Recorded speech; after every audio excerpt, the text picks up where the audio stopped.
সুখবর, আপনি বাবা হতে চলেছেন।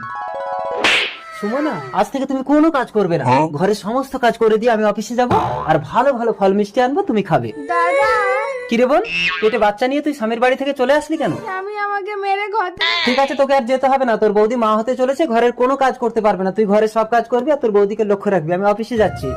ঠাকুরজি, আমার পায়খানার জলটা একটু তুলে দাও তো। বোন, ভালো করে ঘর মোছ। সুমনা, তোমার কি হলো? তোমার তো সবে 4 মাস। Hello doctor.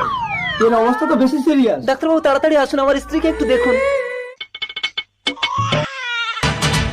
দাদা, আমার ছেলে হয়েছে। সরি, আপনার স্ত্রীর গর্ভপাত হয়ে গেছে, আর জ্ঞান ফিরে যদি বাচ্চা না পায় তাহলে কিন্তু কোমায় চলে যেতে পারে।